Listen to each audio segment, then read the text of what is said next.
Guys, welcome back to my Amazin Kitchen. And if you are new here, kindly join the amazing family by subscribing. In today's video, I'm going to be sharing with you my green chili sauce recipe. And this sauce is so good, I know it's going to become the favorite in your household very soon. Now let's quickly go over the ingredients. We will need a mix of peppers, and I have here some jalapenos, some green chilies, and 1 bell pepper. We are also going to be needing some ginger, some Scotch Bonnet or any pepper of your choice, some garlic, 2 shallots, 1 red onion, and 1 white. We also need some parsley, vegetable oil, and some sesame oil, and I will list all the ingredients in the description box below. I'm going to prep all the ingredients for the blender, so I'm going to chop up my ginger and onions and set that aside. I'm now going to deseed my bell pepper and chop up the jalapenos and the chilies.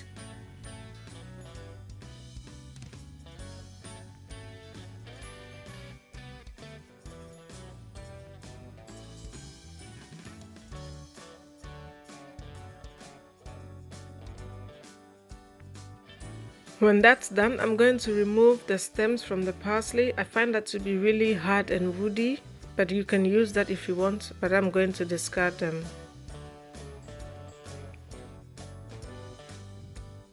And now in the blender it all goes in no particular order. Just dump everything in your blender.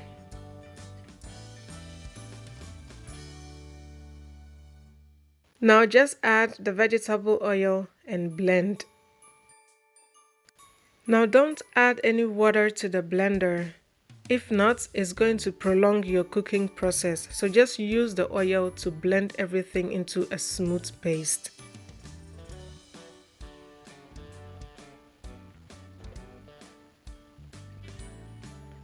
Just like so.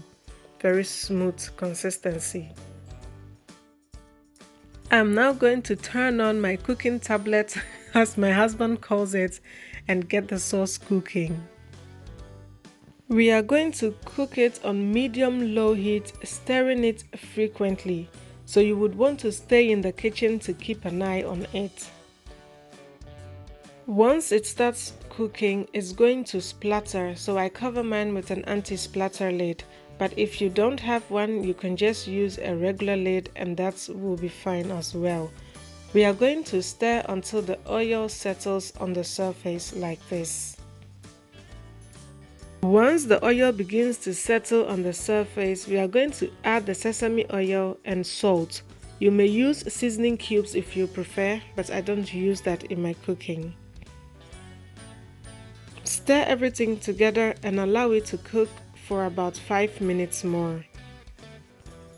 When the sauce is done, the splattering will stop and there will only be a gentle bubble like this in your pan.